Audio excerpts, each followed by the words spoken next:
దేవుని నామమునకు స్తోత్రములు కలుగునుగాక. హల్లెలూయా, హల్లెలూయా. ఈ రాత్రికాల సమయంలో దేవుని వాక్య భాగముగా మనం జ్ఞాపకం చేసుకుందాం. ప్రభు ఈరోజు మనతో మాట్లాడనయ్యున్నటువంటి వాక్య భాగముగా మూలవాక్యముగా ఫిలిప్పీలకు రాసిన పత్రిక 2వ అధ్యాయము. ఫిలిప్పీలకు రాసిన పత్రిక 2వ అధ్యాయము 27వ వచన భాగాన్ని మనం ధ్యానం చేసుకుందాం. నిజముగా అతడు రోగి అయి చావునకు సిద్ధమయ్యుండెను గాని దేవుడు అతనిని కనికరించెను. అతని మాత్రమే గాక నాకు దుఃఖము మీద దుఃఖము కలుగకుండుటకై నన్నును కనికరించెను. హల్లెలూయా. దేవుని వాక్య భాగంలో మనం జ్ఞాపకం చేసుకుంటే ఇక్కడ ఏమని తెలియజేస్తుందంటే, నిజముగా అతడు రోగి అయి చావునకు సిద్ధమై ఉండెను కానీ దేవుడు అతనిని కనికరించెను కదా. ఈరోజు మనం జ్ఞాపకం చేసుకుంటే, ఒకవేళ నిజముగా రోగి అయి చావునకు సిద్ధముగా ఉన్నట్లయితే దేవుడు ఏం చేస్తాడంట?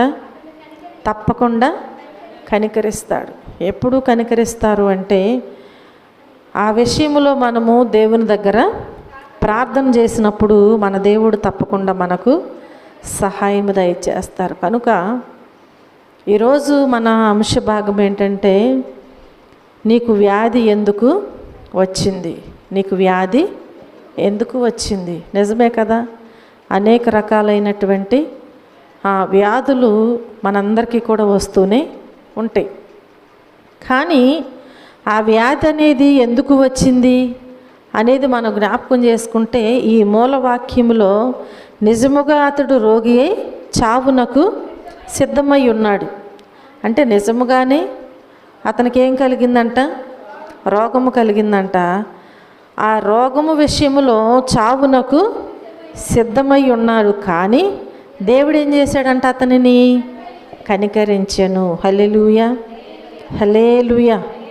చూడండి, ఈ విషయంలో మనం కొన్ని విషయాలు జ్ఞాపకం చేసుకుందాం. వ్యాధి ఎందుకు వస్తుంది అనేది మనం కొన్ని విషయాలు జ్ఞాపకం చేసుకుందాం. మొదటగా మనం చూస్తే యోహాను సువార్తలో మనం జ్ఞాపకం చేసుకున్నట్లయితే దేవుని వాక్యం మనకు తెలియచేయబడుచున్నది కదా. యోహాను సువార్త 11వ అధ్యాయము 4వ వచన భాగంలో మనం చూస్తే, యేసు అది విని, ఈ వ్యాధి మరణము కొరకు వచ్చినది కాదు కానీ దేవుని కుమారుడు దాని వలన మహిమపరచబడినట్లు దేవుని మహిమ కొరకు వచ్చినదనెను. హల్లెలూయా. ఎవరి గురించి ఈ విషయాలు తెలియజేస్తున్నారు? లాజరు గురించి ఈ విషయాలు ఇక్కడ తెలియజేయబడుచున్నవి. చూడండి, మనం జ్ఞాపకం చేసుకుంటే అక్కడ ఏమని తెలియజేస్తున్నారు అంటే, ఈ లాజరు చనిపోయాడు. అలాగే మనం చూస్తే ఈ లాజరుకు రోగం వచ్చింది, రోగి అయి ఉన్నాడు. ఈ రోగి అయి ఉన్నప్పుడు ప్రభువుకి వర్తమానము పంపించారు. కానీ ఇక్కడ చూస్తే దేవుని వాక్యం ఏమని తెలియజేస్తుంది అంటే, యేసు ప్రభు వారు ఆ విషయాన్ని విన్నారంట. ఏ విషయాన్ని? వారి అక్క చెల్లెళ్ళిద్దరూ కూడా, ప్రభువా, ఇదిగో నీవు ప్రేమించువాడువు, రోగి అయి ఉన్నాడని ఆయన యొద్దకు వర్తమానము పంపించారంట. నీవు ప్రేమిస్తున్నటువంటి లాజరు ఏమై ఉన్నాడు? రోగి అయి ఉన్నాడు కనుక మీరు త్వరగా రావాలని చెప్పి దేవునికి వర్తమానం పంపించారు. అప్పుడు ప్రభువు మాట్లాడుచున్నారు కదా, అది విని, ఈ వ్యాధి మరణము కొరకు వచ్చినది కాదు. దేని కొరకు రాలేదంట? మరణము కొరకు రాలేదు కానీ దేని కొరకు వచ్చిందని తెలియజేస్తున్నారు? దేవుని కుమారుడు దాని వలన మహిమపరచబడినట్లు దేవుని మహిమ కొరకు వచ్చినదనను. ఒకటి ఏంటంటే, దేవుని మహిమ కొరకు ఏమొస్తాయి అంట? వ్యాధులు వస్తాయి, రోగాలు వస్తాయి. దేని కొరకు? దేవుని యొక్క మహిమ కొరకు కూడా వ్యాధులు వస్తాయి అని ఇక్కడ దేవుని వాక్యం మనకి తెలియచేయబడుచున్నది. హల్లెలూయా, హల్లెలూయా. అలాగే రెండవదిగా మనం చూస్తే, దేవుని క్రియలు ప్రత్యక్షపరచబడటానికి కూడా వ్యాధులు వస్తాయి అన్నమాట. దేవుని క్రియలు ప్రత్యక్షపరచబడటానికి వ్యాధులు వస్తాయి. చూడండి, యోహాను సువార్త 9వ అధ్యాయములోనే 9వ అధ్యాయము 3వ వచన భాగంలో మనం జ్ఞాపకం చేసుకుంటే, యేసు వీడైనను వీని కన్నవారైనను పాపము చేయలేదు కానీ దేవుని క్రియలు వీని యందు ప్రత్యక్షపరచబడుటకే వీడు గుడ్డివాడుగా పుట్టెను. హల్లెలూయా. యేసుప్రభు వారు సెలవిస్తున్నారు, వీడైనను వీని కన్నవారైనను పాపము చేయలేదు, కానీ దేని కొరకు గుడ్డివాడిగా పుట్టాడంట? దేవుని క్రియలు ప్రత్యక్షపరచబడటానికే వీడు గుడ్డివాడిగా పుట్టాడు. రెండవదిగా ఏంటి? దేవుని క్రియలు ప్రత్యక్షపరచబడటానికి అలాంటి వ్యాధులు, రోగాలు అనేవి వస్తూ ఉంటాయి. ఇది ఇక్కడికి ఈయనకేమొచ్చింది అంటే గుడ్డివానిగా పుట్టాడు. చూడండి, ఆ మార్గమును పోవుచుండగా ఆయన పుట్టుగుడ్డి అయిన ఒక మనుషుడు కనబడ్డాడంట. ఆయన శిష్యులు, బోధకుడు వీడు గుడ్డివాడై పుట్టడానికి ఎవడు పాపం చేశాడు అని యేసుప్రభు వారిని అడుగుచున్నారంట. శిష్యులు అడుగుతున్నారు, వీడు గుడ్డివాడిగా పుట్టాడు కాబట్టి అసలు ఎవరు పాపము చేశారు? వీడు గుడ్డివాడిగా పుట్టడానికి కారణం ఏంటి?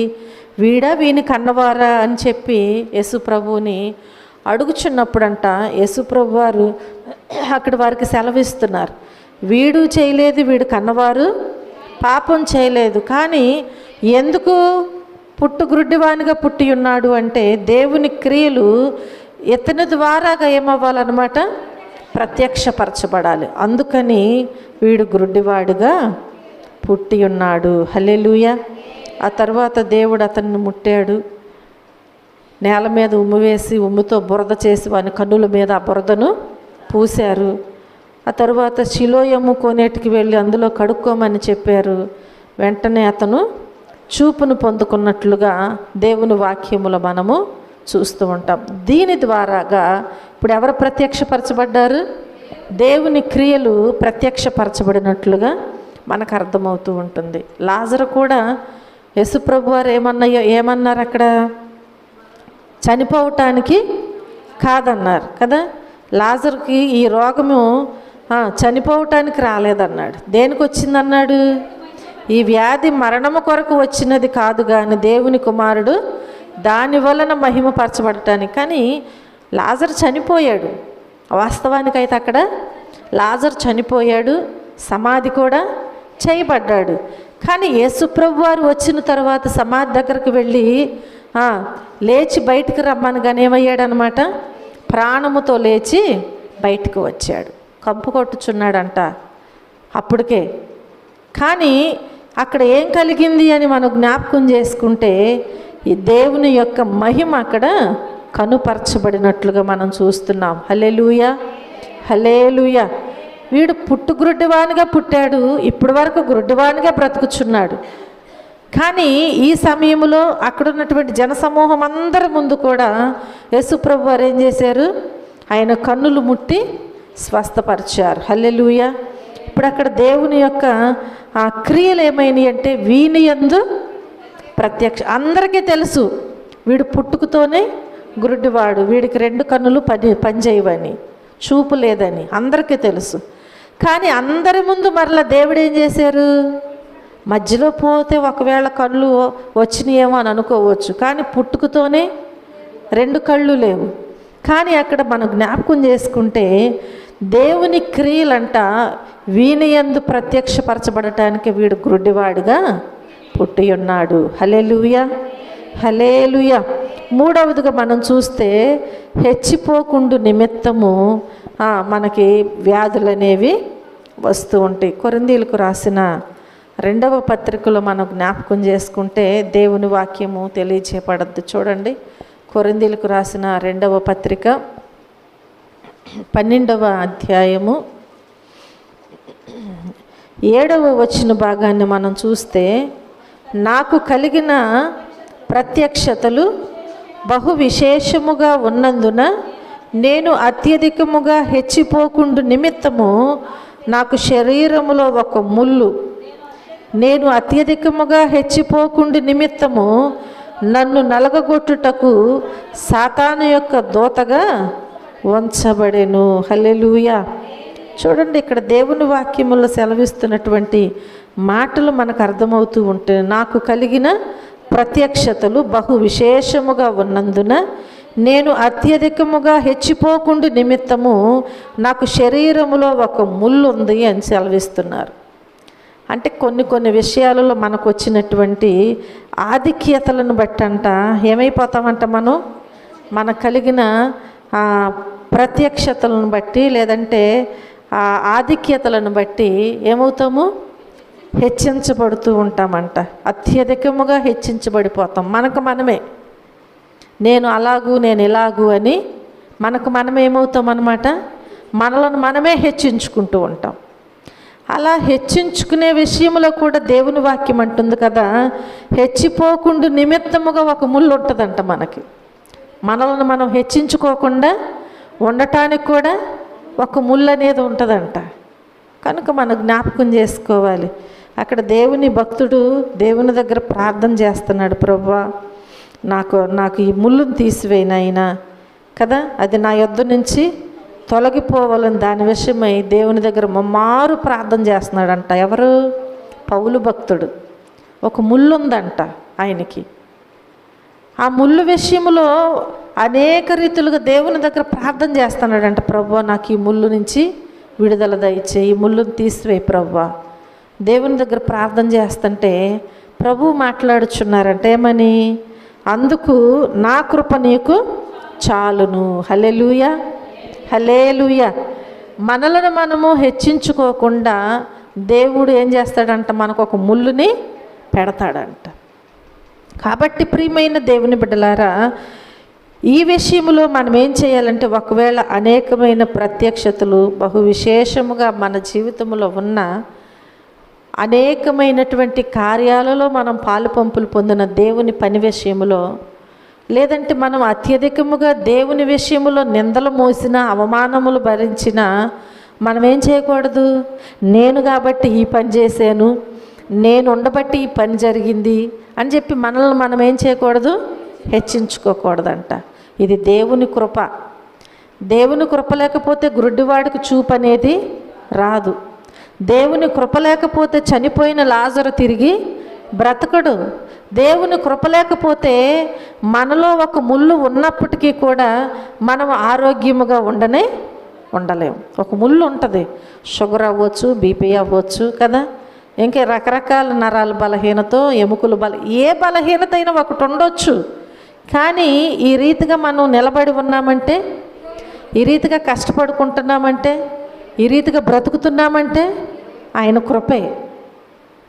ఆయన కృప లేకపోతే ఆ ముళ్ళును బట్టి ఏమైపోతామన్నమాట, అప్పుడే మనము చనిపోతూ ఉంటాం. కనుక ప్రియమైన దేవుని బిడ్డలారా, ప్రతి విషయంలో మనకేం కావాలి అంటే దేవుని కృప కావాలి.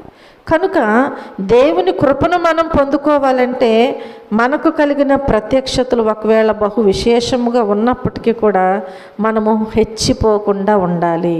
అంటే మనలను మనం హెచ్చించుకునే వారముగా ఉండకూడదు. హల్లెలూయా, హల్లెలూయా.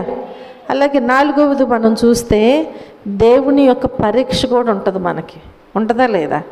దేవుడు పరీక్షిస్తాడా? భక్తుడిని పరీక్షించాడు దేవుడు. యోబు గ్రంథములో చూడండి, యోబు గ్రంథము 2వ అధ్యాయము 5వ వచన భాగములో మనం చూస్తే, ఇంకొకసారి నీవు చేయి చాపి అతని ఎముకను అతని దేహమును మొత్తిన ఎడల అతడు నీ ముఖము ఎదుటనే దూషించి నిన్ను విడిచిపోవును అనేను. చూడండి ప్రియమైన దేవుని బిడ్డలారా, అపవాది దేవుని దగ్గర ఏం చేస్తుందన్నమాట, యోబు విషయములో మాట్లాడుతూ ఉంటుంది. దేవుడు అంటున్నాడు కదా, నా సేవకుడైన యోబు సంగతి ఆలోచించావా? భూమి మీద నేను అటు ఇటు తిరుగులాడుచు వచ్చానని చెప్పుచున్నావు కదా, ఆ భూమి మీదే ఎవరున్నారంట? నా సేవకుడైనటువంటి యోబు ఉన్నాడు.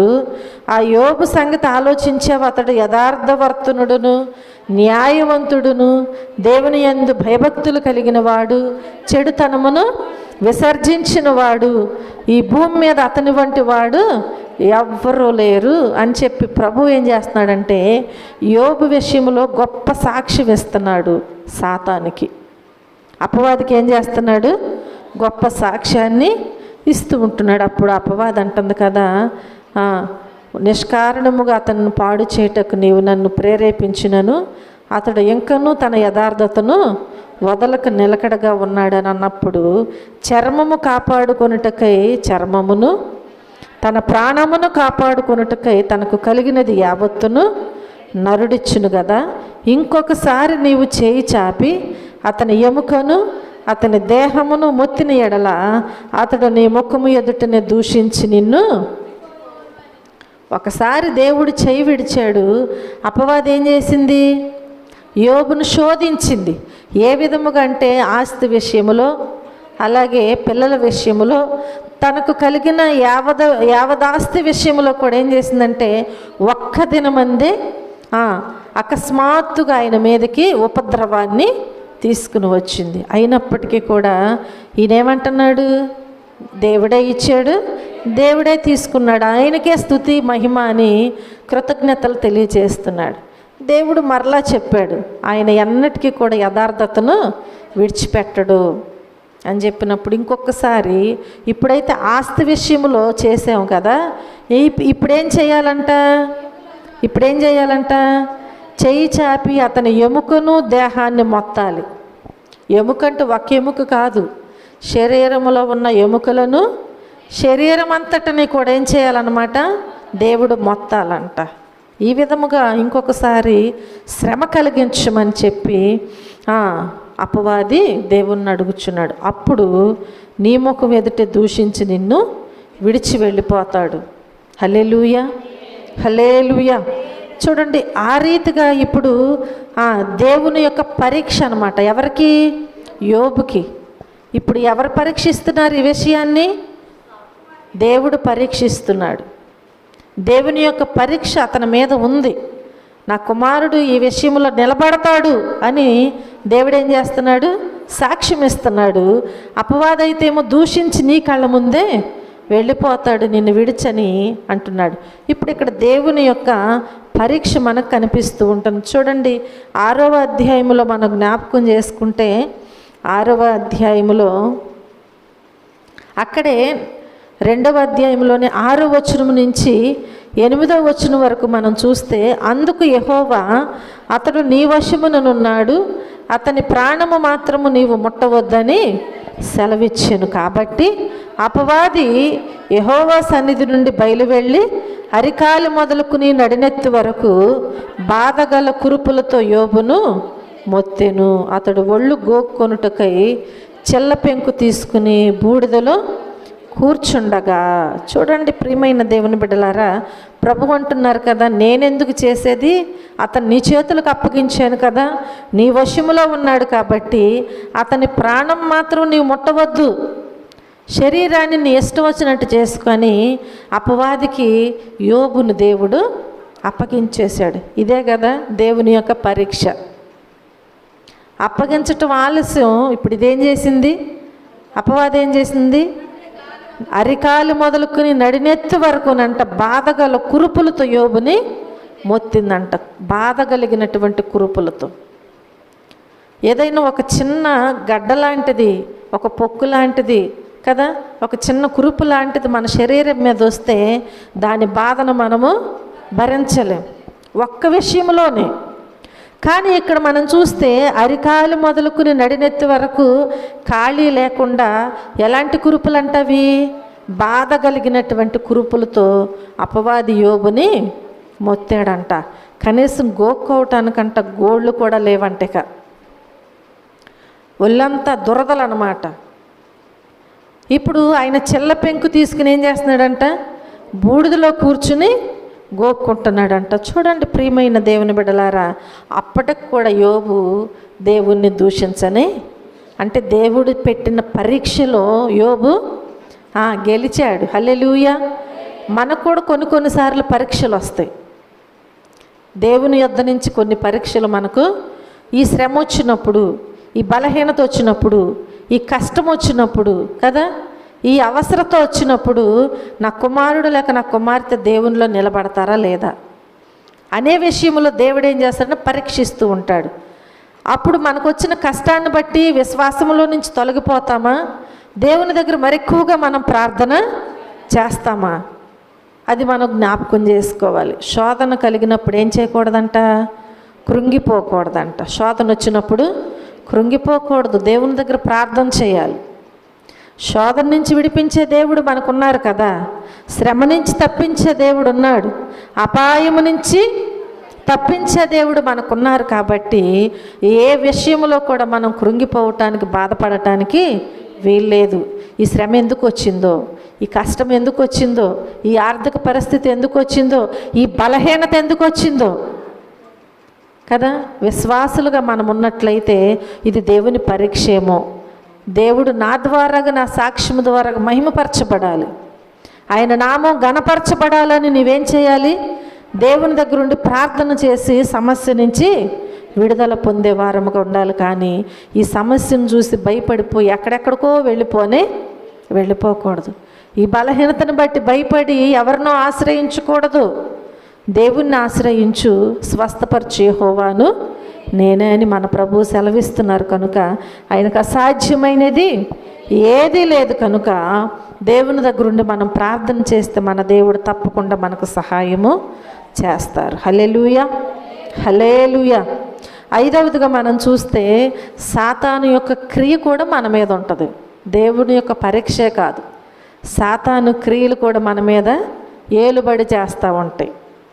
అవునా, సాతాను కూడా ఏం చేస్తుంది, మనల్ని ఏ రీతిగా దేవునిలో నుంచి పడగొట్టాలి, ఏ రీతిగా దేవునికి వీళ్ళకి మధ్య గోడ ఏర్పరచాలో ఎప్పుడు కూడా అదేం చేస్తుందంటే ఆలోచన చేస్తూనే ఉంటుంది. చూడండి, అక్కడే మనం జ్ఞాపకం చేసుకుంటే 2వ అధ్యాయంలోని 7వ వచనంలో చూస్తే అపవాది గురించి ఏమని వ్రాయబడి ఉంది, అక్కడ సాతాను క్రియ కనపడుతుంది.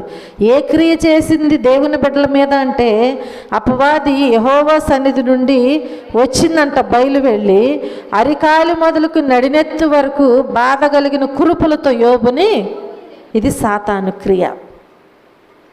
యోబునేమో కురుపులతో మొత్తింది, నిన్ను నన్ను ఒకవేళ శ్రమలతోనో సమస్యలతోనో బలహీనతలతోనో కదా, ఆర్థిక పరిస్థితులతోనో మరొక విషయాలతోనో ఏం చేస్తుందన్నమాట, ఒక్కొక్కరిని ఒక్కొక్క రకముగా అది మొత్తుతూ ఉంటుంది, శ్రమ పెడుతూ ఉంటుంది, బాధ కలిగిస్తూ ఉంటుంది అపవాది.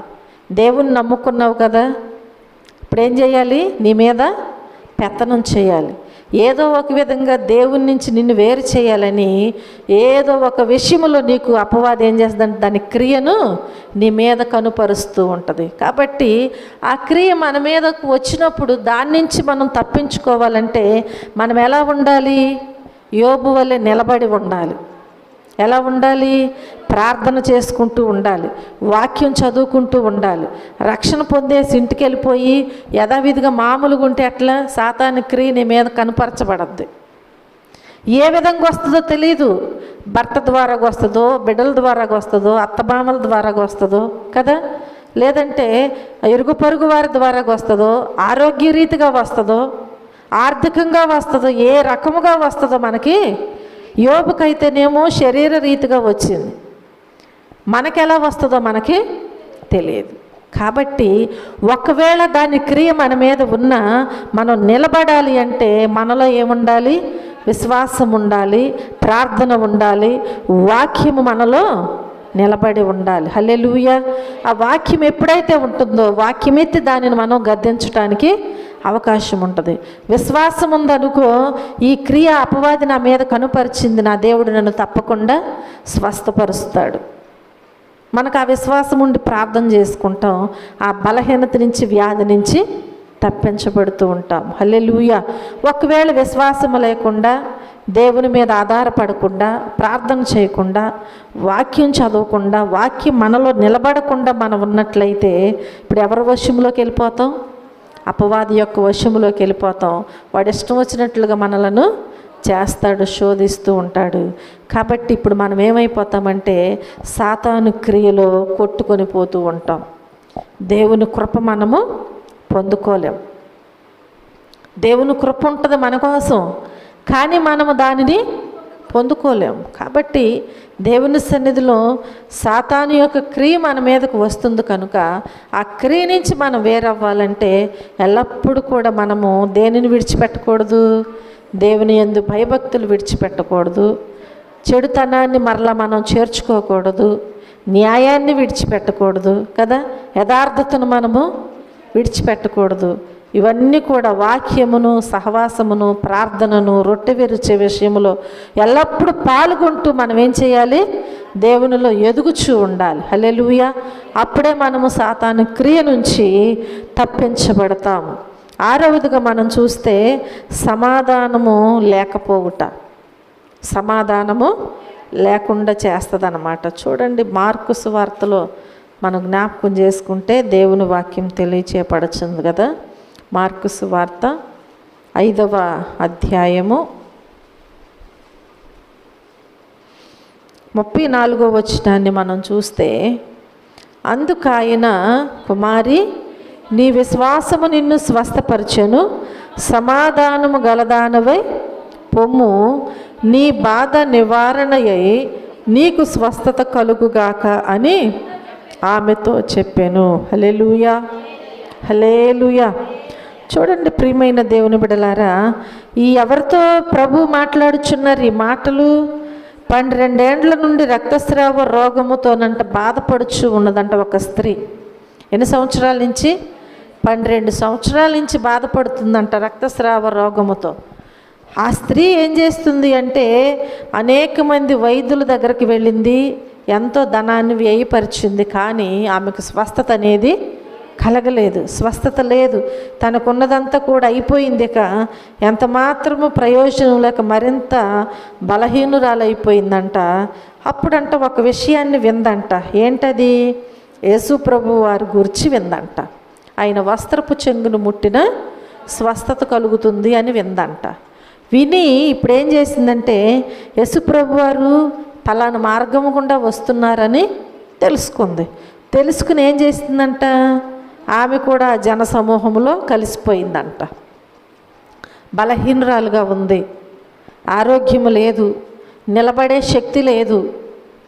అయినప్పటికీ కూడా ఆమె విశ్వాసం ఏంటంటే దేవుని దగ్గరికి వెళ్ళినప్పుడు దేవుడు నాకు సహాయము చేస్తాడు. కనుక ప్రియమైన దేవుని బిడ్డలారా, ఆమెలో ఏమి లేదు ఇప్పుడు అంటే సమాధానం లేదు. బలహీనత వచ్చినప్పుడు సమాధానం ఉంటుందా? ఆర్థిక పరిస్థితులు వచ్చినప్పుడు సమాధానం ఉంటుందా? ఉండదు కదా. కుటుంబంలో గలిబిలిగా ఉన్నప్పుడు సమాధానం ఉంటుందా? ఉండదు. కాబట్టి ఈమెకి ఈ శరీర బలహీనత వచ్చింది, దీని ద్వారా ఈమెకి ఏమి లేదు, ఉన్నదంతా ఖర్చు అయిపోయింది. మరలా హాస్పిటల్కి వెళ్ళటానికి కూడా దాని దగ్గర ఏమీ లేవు. ఇప్పుడు నేనేం చేయాలి? సమాధానం లేదు, గలిబిలితో ఉంది. ఆ సమయంలో యేసు ప్రభు వారి గురించి విందంట. విని వెంటనే ఏం చేసిందంటే నేను ఆయన వస్త్రములు ముట్టినా బాగుపడతానని అనుకుని తన మనసులో ఆ జనసమూహంలోకి వెళ్ళిపోయి కలిసిపోయంట. యేసు ప్రభు వారు వచ్చేటప్పుడు చూసి ఆయన వెనుకగా వచ్చి ఆయన వస్త్రాన్ని ముట్టిందంట. ఆయన వెనక్గా వెళ్ళి ఏం చేసింది? ఆయన వస్త్రాన్ని ముట్టిందంట. వెంటనే ఆ రక్తధార కట్టబడిందంట. హల్లెలూయా, హల్లెలూయా. ఎంతటి మరి కృపను పొందుకుందో మనం జ్ఞాపకం చేసుకోవాలి. కాబట్టి దేవుని వాక్యములు అంటుంది కదా, అప్పుడు యేసుప్రభు వారు కొన్ని విషయాలు అక్కడ మాట్లాడి ఉన్నారు. మనం చూస్తే యేసుప్రభు వారు అంటున్నారు కదా, ఆమె జరిగిన విషయాలన్నీ కూడా యేసుప్రభు వారు చూశారు. కానీ ఏమంటున్నారు అంటే వెంటనే యేసుప్రభు వారు తనలో నుండి ప్రభావం బయలు వెళ్ళిందని తనలో తాను గ్రహించుకునంట ఆ జనసమూహం వైపు తిరిగి నా వస్త్రాలు ముట్టింది ఎవరు అడుగుతున్నారు. తెలియదా దేవునికి? తెలుసు, ఆయనకు అన్నీ తెలుసు. ఆయన ప్రభావం బయలు వెళ్ళిందని గ్రహించుకున్నారు. అన్నీ తెలిసి అడుగుతుంటే ఆయన శిష్యులు వచ్చి అంటున్నారు, జనసమూహము నీ మీద అవజాన పడుతున్నారు కదా ప్రభువా, ఎవరని చెప్పి ముట్టిందని అడుగుచున్నావేంటి? ఆ కార్యం చేసిన ఆమెను కనుగొనాలని చెప్పి ఆయన చుట్టూ చూశారంట. యేసుప్రభు వారు ఏం చేస్తున్నారు? అప్పుడు ఆ స్త్రీ తనకు జరిగింది ఎరిగి భయపడి, ఆమెకు అర్థమైపోయింది కదా, నాకున్న బలహీనత పోయింది. ఆమెకు అర్థమయ్యింది ప్రభువు అడుగుతున్నారు, చుట్టూ చూస్తున్నారు, అసలు ఆ స్త్రీ వస్తుందా లేదా అడుగుతున్నారు. శిష్యులకు తెలియట్లేదు ఈ విషయం. ఎంతమంది ఉండి ఒకళ్ళ మీద ఒకళ్ళు పడుతుంటే నన్ను ముట్టారంటావేంటి ప్రభు అంటున్నారు వాళ్ళు. వారికి అర్థం కాలేదు, కానీ దేవునికి అన్నీ తెలుసు. కాబట్టి ఇప్పుడు దేవుని చుట్టూ చూస్తూ అడుగుతున్నప్పుడు ఆ స్త్రీ ఏం చేస్తుందంట, భయముతో వణుకుతోనంట ఏం చేస్తుందంట, ఆయన చూస్తున్నాడని చెప్పి భయపడి వణుకుచూ వచ్చి ఆయన ఎదుట సాగిలపడి తన సంగతి అంతయు ఆయనకి హల్లెలూయా. ఏం చేయాలి ఇప్పుడు మనం? దేవుని దగ్గరకు వచ్చినటువంటి మనము, మనకి ఏ వ్యాధి ఉందో, అవునా, ఏ వ్యాధి ఉందో, మనకు శరీర వ్యాధి ఉందా, ఆత్మకు సంబంధించిన వ్యాధి ఉందా, అది మనం గ్రహించాలి. దేవుడు అడుగుతాడు నిన్ను. ఒకవేళ నీ ఎదురుగా వచ్చి అడకపోవచ్చు, నీ అంతటికి నీవు ఒప్పుకుంటావా లేదని దేవుడు ఏం చేస్తారు, ఎవరు ఏంటని చెప్పి ప్రశ్నిస్తూ ఉంటారు. ఇప్పుడు ఈ స్త్రీని అలాగే అడిగితే ఏం చేసింది, భయముతో వణుక్కుంటూ ఆయన ఎదుటికొచ్చి సాగిలిపడి జరిగిందంతా కూడా ఆయనకి చెప్పబట్టి ఇప్పుడు యేసుప్రభు వారు మాట్లాడుతున్నారు. అందుకు ఆయన, కుమారి నీ విశ్వాసము నిన్ను స్వస్థపరిచిందమ్మా. హల్లెలూయా. ఎవరి విశ్వాసం? ఆమెలో ఉన్న విశ్వాసము. ఆమెను 12 సంవత్సరాల నుంచి ఏ వైద్యుడు కూడా స్వస్థపరచబడలేదు, స్వస్థత ఇవ్వలేదు. ఏ మందుల ద్వారా కూడా ఆమెకు స్వస్థత అనేది కలగలేదు. ఎంతో డబ్బు ఖర్చు చేసింది, స్పెషలిస్టుల చుట్టూ తిరుగుండి ఉంటుంది కదా, ఎన్నో టెస్టులు చేసి ఉంటారు. అసలు ఇది ఎందుకు వస్తుంది? 12 సంవత్సరాలంటే మామూలు విషయమా? కానీ ఎవరు గ్రహించలేదు, ఎవరు స్వస్థత ఇవ్వలేదు ఆమెకు. ఒక రెప్పపాటులో ప్రభు దగ్గరకు వచ్చినప్పుడు, కానీ దేవుడు అంటున్నారు కదా, నీ విశ్వాసమే నిన్ను స్వస్థపరిచిందమ్మా. ఈ విశ్వాసము ఆనాటి నుంచి ఉన్నట్లయితే ఎంత బలహీనత వచ్చేదే కాదు. ఎప్పటికి వచ్చింది? కొన్ని సంవత్సరాలు ఆమె జీవితంలో గడిచిపోయినాక కదా. చాలామంది రక్షణ పొందటానికి వృద్ధాప్యంలోకి వచ్చేదాకా రక్షణ, అప్పుడు మోకరించి ప్రార్థన చేయలేరు కదా, దేవుణ్ణి అడగలేరు, ఏది చేయలేరు.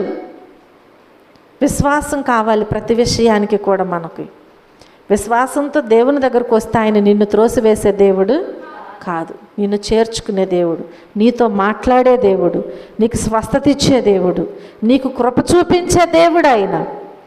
చూడండి, ప్రభు మాట్లాడుచున్నారు కదా, నీ విశ్వాసము నిన్ను స్వస్థపరిచింది. ఇప్పుడు ఎలా వెళ్ళమంటున్నాడు దేవుడు? సమాధానము లేకుండా, గలిబిలితో, భయముతో, వణుకుతో కదా, నేను ఇంకా బ్రతుకుతానో లేదో, ఈ రక్తధార కట్టబడుతుందో లేదో, నా ఒంటిలో ఉన్న ఓపిక అంత అయిపోయింది, నేను క్షీణించిపోతున్నాను కదా, నిలబడలేని స్థితిలో ఉన్నాను కదా, నన్ను ఎవరు ఆదరిస్తారు, ఎవరు సహాయం చేస్తారు? గలిబిలితో దేవుని దగ్గరకు వచ్చింది. కాబట్టి ఇప్పుడు దేవుడు అంటున్నారు కదా, సమాధానము గలదానవై పో అంటున్నాడు దేవుడు. హల్లెలూయా. చూసారా దేవుడు ఎంత కృపగలిగిన దేవుడో. చిన్న ఆవగింజంత విశ్వాసం ఉంచితే చాలు, నీ రక్తధార అది కొన్ని సంవత్సరాలు అవ్వచ్చు, నీకు కలిగిన వ్యాధి ఏదైనా కావచ్చు. చిన్న విశ్వాసం ఉంచిన, చిన్న ప్రార్థన చేసిన ఆ విశ్వాసముతో దేవుడు ఏం చేస్తాడు? నీ వ్యాధి నుంచి నిన్ను విడిపిస్తాడు తప్పకుండా.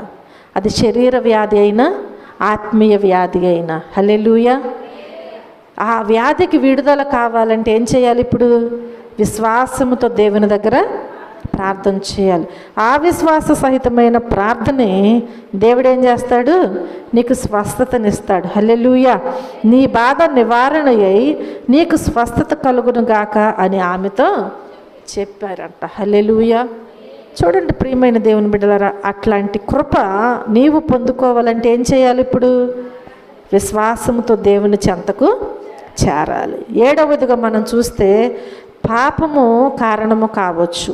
ప్రతిదానికి కూడా కొన్ని విషయాలలో మనం జ్ఞాపకం చేసుకుంటే మన పాపమే కారణము కావచ్చు. చూడండి, మార్కు సువార్తలోనే 2వ అధ్యాయము 5వ వచన భాగములో మనం చూస్తే, యేసు వారి విశ్వాసము చూచి, కుమారుడా నీ పాపములు క్షమింపబడి ఉన్నవని పక్షవాయువు గలవానితో చెప్పెను. అంటే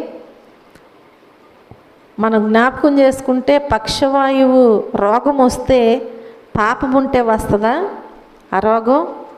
చెప్పాలి. శరీరానికి పక్షవాయువు వచ్చిందంటే శరీర బలహీనత, అవునా? నరాలకు సంబంధించిన బలహీనత వచ్చినప్పుడు ఏమవుతుంది? కాలు చేయి పడిపోతా ఉంటుంది. కానీ దానికి సంబంధించినటువంటి ట్రీట్మెంట్ ఇస్తే దానికి స్వస్థత వస్తుంది. కానీ అలాంటి వ్యక్తినంట ఈ యేసు ప్రభు దగ్గరకు తీసుకుని వచ్చినప్పుడంట యేసు ప్రభు వారు ఆ వ్యక్తితో ఏమని మాట్లాడుచున్నారు? మనం జ్ఞాపకం చేసుకుంటే నీ పాపములు క్షమింపబడి ఉన్నవని పక్షవాయువు గలవానితో చెప్పుచున్నారు. యేసు ప్రభు వారు వారి విశ్వాసాన్ని చూసి మాట్లాడుచూ ఉంటున్నారు. ఎవరి విశ్వాసం ఇది? మోసుకొచ్చినటువంటి వారి విశ్వాసం కదా. వారి విశ్వాసం ఏంటి? దేవుని దగ్గరకు తీసుకువెళ్తే స్వస్థపరచబడతాడు. ఇక్కడెక్కడ ఖాళీ లేదని చెప్పి తిరిగి వెళ్ళిపోతే ఇతను ఇలాగే ఉంటాడు. ఏ విధము చేతనైనను ఈరోజు యేసయ్య ముందుకు తీసుకువెళ్ళాలి. యేసు ప్రభు వారు స్వస్థపరుస్తారు. విశ్వాసం. కాబట్టి ఆ పైకప్పు విప్పి ఏం చేశారంట? యేసయ్య ముందు అలాగూ దించారంట. హల్లెలూయా. వారికి ఉన్న విశ్వాసాన్ని బట్టే దేవుడు ఏం చేశాడు? ఆ పక్షవాయువు గలవానితో దేవుడు మాట్లాడి ఉన్నారు. వారి విశ్వాసము చూసి కుమారుడా నీ పాపములు క్షమింపబడి ఉన్నవని పక్షవాయువు గలవానితో చెప్పాడు. హల్లెలూయా. చూడండి, తనకున్న పాపములు ఏం చేసినాయి అంటే మంచాన్ని పట్టించేసినాయి. అంటే దేవునికి దూరపరిచినాయి. దేవుని యొద్దకు వెళ్ళలేని స్థితిలో ఉన్నాడు. కాబట్టి ఇప్పుడు దేవుడు ఏం చేశాడు చెప్పాలి. దేవుడు ఏం చేశాడు? ఇప్పుడు ఆయనను స్వస్థపరిచాడు. హల్లెలూయా. కనుక మనం జ్ఞాపకం చేసుకుంటే తనకున్నటువంటి బలహీనత నుంచి దేవుడు విడిపించటమే కాకుండా తనకున్న పాపాలు కూడా దేవుడు క్షమించినట్లుగా మనం చూస్తూ ఉంటున్నాం. మన పాపములు క్షమించబడాలంటే దేవుని యొద్దకు రావాలి. ఆయన ఎదుటకు వచ్చి మనం ఏం చేయాలి? ప్రాధేయపడి ప్రార్థన చేయాలి. విశ్వాసముతో మా పాపం ఏమై ఉన్నదో నాకు తెలుసు కాబట్టి దేవుని దగ్గర ఒప్పుకుని విడిచిపెట్టాలి. అప్పుడు దేవుడు తప్పకుండా మనలను క్షమిస్తారు అని చెప్పి ప్రభు పేట మీ అందరికీ నేను మనవి చేస్తున్నాను. ముగించుకుందాం. మనం ఈరోజు దేవుని వాక్యముగా మనం జ్ఞాపకం చేసుకుంటే నీకు వ్యాధి ఎందుకు వచ్చింది అనే విషయాన్ని మనం జ్ఞాపకం చేసుకున్నాం. కొంతమంది కొన్ని విషయాలను బట్టి వారికి వ్యాధులు వచ్చినాయి. అలాగే నీ వ్యాధి, అసలు నీకు వచ్చినటువంటి వ్యాధి ఏ విధంగా వచ్చిందో కూడా నీవు తెలుసుకోవాలి. నీకు వచ్చిన వ్యాధి ఏ విధముగా ఎందుకు వచ్చిందో కూడా మనం ఏం చేయాలి? తెలుసుకుని దాన్ని బట్టి దేవుని దగ్గర ఏం చేయాలి? మనం ప్రార్థన చేయాలి. ప్రభువా, ఈ వ్యాధి ఫలానా మూలంగా వచ్చిందయ్యా, నన్ను క్షమించు నాయనా, నన్ను స్వస్థపరచయ్యా. మనం ప్రార్థన చేస్తే తప్పకుండా దేవుడు మన ప్రార్థన ఆలకించి మనకు సహాయము చేస్తారు. దేవుడి చిన్న వాక్యాన్ని దీవించి ఆశీర్వదించునుగాక. ఆమేన్.